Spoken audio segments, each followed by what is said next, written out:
Hey, it's episode 4. Wow, 1 month has passed. Yeah. And we have another 2 more weeks of this lockdown. So you'll get more Did content. we actually start when the lockdown began? Yeah, pretty much. Oh. Not exactly on the day, but Oh, pretty much that week. lost track of time.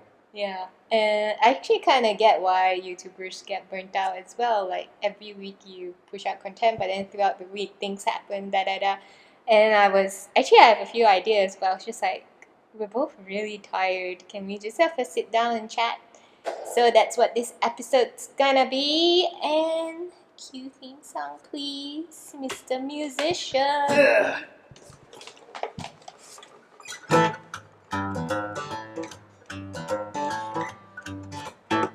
Dreaming of chasing mice. Alright, so what's happening this week or today? Yeah, so Today? yeah. What happened today? Oh my gosh, so many things has happened. Like what? Well, last night I joined my acceptance and commitment therapy group, or in short, we call it ACT. We did a webinar on Mercy Malaysia's Facebook page. How did it go? It was actually a really fun experience. Unfortunately, the video was really laggy for the audience. What happened? What do you mean? Why do you think it was laggy? Yeah, it was actually quite laggy. I think you should talk without covering your mouth. Because I want to show that I'm kind of like intellectual in some ways. Okay. Alright, just put my hands here. Yeah. I don't know why it was laggy, but you said it's because on the other end. So there's actually a lot of technical things nowadays. Yeah. Like people think since you're, the whole staying at home, blah, blah, blah, we should go more online. And it's not that easy. Yeah, any Tom, Dick, and Harry just think that it's easy to do, but it actually takes a little bit of there's a bit of a learning curve. Yeah, there's some technicalities, and then there's technical requirements. And it was really interesting for us, even for this, right? I think when we first wanted to try being recorded, it's really weird to talk to a camera. Yeah. Right, and you have no feedback from the audience and all that. So pretty much we are looking at ourselves in the wheel cam just to monitor ourselves. It's like talking to ourselves. And yeah, the same thing in a webinar. So it was an interesting experience. So in order to sort of work around that, Farah, who's our supervisor, actually, she suggested why not we do it as a group. So at least we're talking to each other. And it's not so awkward to be talking to the computer, essentially. I thought you used your phone. You didn't. I used my phone for? Yeah, for the webcast. Was it your laptop or I phone? used my laptop, but for last night's one, because we were using Zoom. You can do it on your phone. Yeah, but my phone runs out of battery really quick. See what I mean by technical? You kind of need to know how all these equipment works. Yeah. Yeah. So, but on Saturday, I did it on Instagram Live with collabs. How did that go? It was really, really short. So it was, how I talk. It's really difficult for me to be quick and punchy. Yeah. And then when I went to counseling mode, because I was sharing an exercise you could do, my voice dipped down to counseling level, and it was a bit hard to hear for some people. Yeah, but that one was on the phone, because I think you can only do Instagram Live on the phone. Again, another technical. Really? Yeah. Oh, you can't use. Oh yeah, that's right. I tried. So weird. On the computer, I couldn't. So we had to be innovative. We used your tripod and then rubber band. You mean monopod? Yeah. Rubber band to hold up my phone. See, I didn't even know it's actually a monopod. I thought all things that hold things up is a tripod. Yeah. Yeah, so actually a lot of new things to learn during this time to keep doing what we want to do. Yeah. Yeah, and I think that was a bit of what my team, we talked about yesterday. Do you all struggle? I mean, on a whole? The rest, how are they doing? I guess struggle is normal in life, and I think because we talked about. Are they still struggling? We all struggle. that was the message of it. It was like Ah, there will always so be deep. yeah, there will always be struggles. It's more like why. I mean, if for humans we kind of need a why we struggling. I mean, if you've read Viktor Frankl and when he was stuck in prison and he found his why. But I think for us, we hooked onto a concept called values instead, living by our values.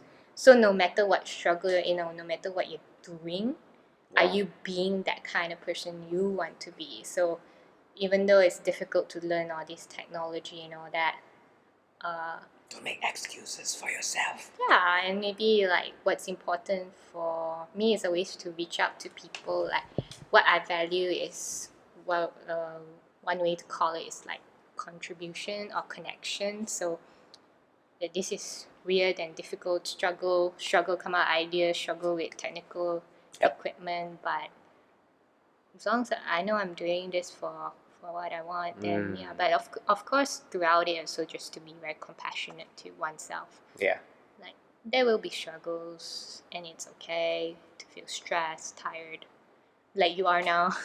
You seem very tired. Because this morning we had a workout to do, like cardio, and just like, yeah. Anyway, that wasn't really a struggle. It was kind of fun, but it's just exhausting. They got a lot of cat fur because I was hugging Fura earlier. Oh, little cats are sleeping. Can we pan to the cats? Oh. Yeah, we can. You want to do it? I'll let you do it. Show me for next time. Oh, there we go. Look at the kitty sleeping. Oh, sorry, podcast listeners who can't see, but yeah, they're adorable. You can just imagine it. There are lots of cat content online as well. Yeah. Yeah, I think I talked a lot about what I've been doing. What about you? What have I been doing? Yeah. I guess coming up with new ideas. You know, these days, new challenges because we are all trapped at home. So the next best thing is what can you do, right? And I think it's not so bad to be working from home. I mean, like everyone's so paranoid about going out to meet people face to face, and they say it's social distancing. It's actually physical distancing, right? But we're still maintaining social ties. So how do we make a living from this new shift in the way people think? You know? And live. Yeah. Yeah. So we are learning a lot. I'm doing a lot more webcasting. At first, it was so weird. Yeah. Like you say, talking to the camera, right? Just like I was like stuttering all the way for the first half of an hour, I think. But otherwise, I got used to it pretty quick. It's not that bad. Yeah. Some people are saying it's weird as trainers who are used to doing training in person. On the flip side, it's weird for those who usually come up with video content. It's weird for them to face people. Why? I guess when you do like video pre-recorded content, pre-recorded is not that bad. Yeah. You're just like free to be yourself and whatnot. But even some people who often do like lives on Facebook, it's also a bit weird to. You know why it's weird? Transition. Because you can't really see people's expressions. You don't know how they react. So the traditional, conventional trainer finds it weird to then switch to video. Because when you tell a joke, and then there's no like responses, and then you're just looking at the screen, imagining people laughing, or they're like, this guy's weird. You know? Yeah. So I guess there will be a tendency to be quite serious as well because you don't know if the joke will land or not. So but I guess at the end of the day, the way I deal with it is stop caring what people think. Just do it. Yeah. Oh, what was the theme of today's talk again? Just catching up. But catching up. Yeah, but actually, just now when you talked about how social distancing is not quite the right term, it's more physical distancing because we're still connecting socially. I felt that today because what kind of jobs do you think are affected? I mean, there's so many jobs, right? But I think those who are like working in the IT industry probably aren't really that affected by the whole control order movement. I'm not sure. I mean, you have a friend in IT. Shout out to Daniel. The guy is okay. Yeah, he doesn't need to meet people. He just goes to the company, does his magic, and then that's it. Yeah. That's what. But I guess if companies are not, like, there are a lot more companies that, or businesses that have reduced their operations, then there's also not much. I think the tourism industry is definitely hit really bad because Yeah. you require people to travel, and then you require movements. So yeah, I think they're badly hit. Yeah. But back to my point, I was saying who was it was a linguist that said Yeah. that instead of social distancing. Who was the linguist? David Crystal. David Crystal, yes, we have his book. Did I read it? I can't remember. Anyway,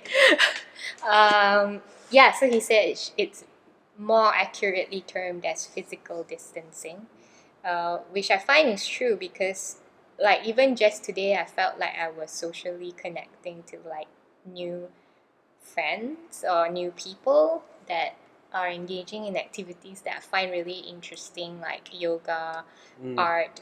In fact, just last night, we were so lucky to have one of the 5 live scribers in Malaysia to scribe our talk. Yeah, so it was like chatting with him as well, getting his point of view on life, and also connecting with Who's this guy? his name is Chanwai. Okay. Yeah, yeah. So he does, like, he draws and take notes while the people are speaking or giving training. And it's a really interesting job, and I always thought it was like, because the first time I saw this was at the. So he's like a mind mapper. He says it's more like scribing. So whatever you say, he puts, like, he extracts the important point and then he writes it down. Yeah, I always thought it was mind map as well, but he describes it as scribing, which was really interesting. I didn't know, like, it was a complete different. You're gonna show the viewers this, right? An example of his work. Oh yeah, sure. I can show what he did. Yeah. The first time I saw such a thing was at the Global Leadership Summit. And then they showed, like, for Malaysia, they just showed, like, videos of Simon Sinek and stuff like that. And then the notebook they gave us had similar. Wait, did he come here? No, Or was no, this he a did. It video? was just a video. Yeah, I thought he was okay. here. They had one Right. speaker that flew here, Okay. but yeah, Simon Sinek wasn't here, unfortunately. Yeah, but in the notebook, there was, like, what I thought was a mind map, but actually was a scribe of what Simon Sinek was. Maybe he talking anticipated like COVID-19 and all, and it's like, okay, I'm just gonna try out this system where I just Simon Sinek. Oh no, it's ongoing, but normally they do it on paper. Okay. Or No, I they do meant it him not being physically. Oh, okay. No, they have this thing, like, all over the world, even in, like, Africa and stuff. They just show, like, videos to inspire people. I think. Well, I can always just watch on YouTube instead of having to go and submit. True, but I did make a couple of friends when I was there. I was quite lucky to have a free seat, actually. But yeah, what else? So I guess the theme that something in me is still leaning toward is, while we are physically distancing, we should continue to socially connect. Because there are people who live alone, and, like, for myself, I feel it's important to continue to check in on them or connect with them. Yeah, we really wanted to call a friend, surprise call. Not so much of a surprise now, but yeah. Yeah. You want to add on anything? Although we are alone in our own apartments or homes, but it doesn't mean we need to be alone. We have the technology to connect us, so yeah, leverage on that. Yeah, I think also between families and whoever you're living with. Yeah. Yeah. But I guess sometimes it's a bit hard because, especially if your home is like a bit messed up, and then like your parents are fighting amongst themselves. Amongst themselves, or you have conflict with your family members, but you can't go anywhere. That kind of sucks as well. Yeah. What would you say to people maybe experiencing that? I don't know. I don't know what to say. I mean, like, I guess it's a case by case basis. Or what would you do if you were in that situation? Well, I'm kind of a person who hates conflict to begin with, so I'll probably just avoid as much as I can. Mm-hmm. Yeah. How would you avoid it? Because it's like you say, it's been one whole You month. just lock yourself up in the room, be a hikikomori. One possible solution. Is it? Have you ever tried that? No. I'm just wondering, like, how it is really like to be a hikikomori. Like, Nah, I think it kind of sucks after a while. Because, like, you basically isolate yourself from the world. So that's terrible. We cannot be alone. We need people. I mean, I'm an introvert, but I realize, I mean, I have friends, right? Yeah. Whom I trust. I don't need so many friends. I just need a few to get along, to be contented, and I'm quite satisfied. Yeah, that's me. Sorry, the light is so bright. My eyes need to close now. Otherwise, it's as though Yeah. my aperture is. like I said, more learning of the technical. Yeah. Maybe next time we need to aspects. like close down a Yeah, little bit. and we can't even turn on the fan where we're seated because of the audio. I don't think the fan is that bad. I think the cat pump water Yeah. machine fountain, the cat fountain makes a hum, But very loud hum. whenever I watch YouTube's the videos, they're always like, "Oh, it's so hot." I think because they can't turn on the fans You and can stuff. actually. Oh. Yeah, it's just that you need to filter out the sound later Yeah. frequency. Yeah, well, you're the audio genius. Yeah. Anyway, I think that's pretty much what we wanna catch up on or talk about. This podcast is a bit short and free flowy. Yeah. So if you have any comments, any questions, just leave them in the comment below or the side wherever they appear. Yeah. So that's it. We'll catch you next week. Stay tuned for another episode of Dreaming of chasing life.